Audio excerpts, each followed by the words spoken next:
રઘુવીર group સાથે હું છેલ્લા 11 વર્ષથી જોડાયો છું કે બિલ્ડર તરફથી બહુ ખોટી રીતે પ્રેશર કરવામાં આવ્યું હોય, એટલી બધી મુશ્કેલી છે કે જો હું એ જ વસ્તુ કોઈ બીજા ગ્રુપમાં સાથે કરતો હોઉં તો રઘુવીર સિવાય અત્યારે કોઈની પાસે ઓપ્શન નથી.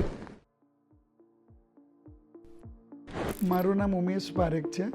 હું રિયલ એસ્ટેટના વ્યવસાયમાં 2011થી છું.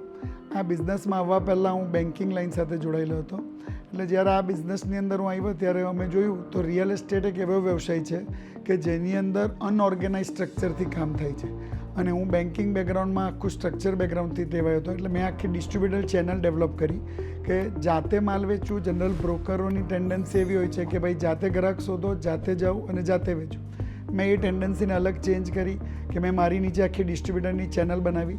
મારી પાસે અત્યારે 13 માણસનો સ્ટાફ છે અને 16 વર્ષથી હું આ રિયલ એસ્ટેટ વ્યવસાયમાં કામ કરું છું. અને ખૂબ સરસ રીતે અમને સુરતમાં રિસ્પોન્સ મળે છે. મારી અત્યારે 3 બ્રાન્ચ છે. સુરતની અંદર વેસુમાં છે, અડાજણમાં છે અને નવસારી ખાતે છે. રઘુવીર ગ્રુપ સાથે હું છેલ્લા 11 વર્ષથી જોડાયો છું. રિયલ એસ્ટેટમાં જોડાયા પછી જ્યારે અમે રેસિડેન્શિયલ પ્રોપર્ટીની શોધમાં હતા ત્યારે અમને અલથાણના એક 2 પ્રોજેક્ટ જે રઘુવીરના ત્યારે રેડી હતા એ પ્રોજેક્ટથી મેં કાર્ય કરવાની શરૂઆત કરી છે. અમે લોકો મેજર અત્યારે રેસિડેન્શિયલ અને કોમર્શિયલ પ્રોપર્ટીમાં ડીલ કરીએ છીએ.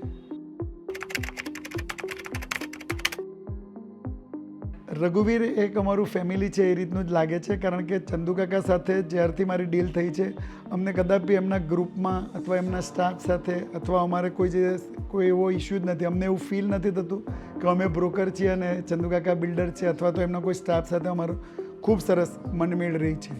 અને ફેમિલી હોય ત્યાં કોઈક વાર મન દુઃખ પણ થાય, પણ એ કેવું છે કે ઘરનું છે એટલે ઘરની અંદર સોલ્વ થઈ જાય છે.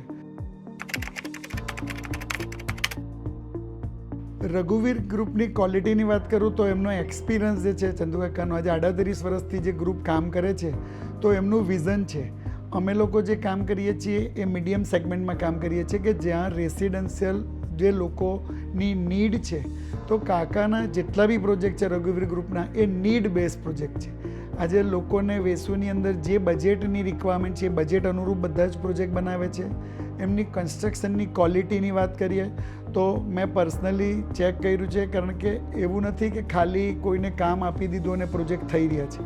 એમની આખી એક અલગથી ટીમ છે જે દરેક વસ્તુનું કન્સ્ટ્રક્શનની ક્વોલિટીથી માંડીને કયા સ્ટેજ પર કેટલું કામ થયું છે, ક્યારે એનું ટેસ્ટિંગની જરૂર છે, કયું કામ ક્યારે થઈ રહ્યું છે, એક વસ્તુના રિપોર્ટ જો કોઈ ક્લાયન્ટને જોવો હોય તો પણ જોવા મળે છે. ને એ જ વસ્તુ દરેક વસ્તુ ઓફિસે પર બધા ક્લાયન્ટને જોવું હોય તો એ ચોક્કસથી જોવા મળી શકે છે.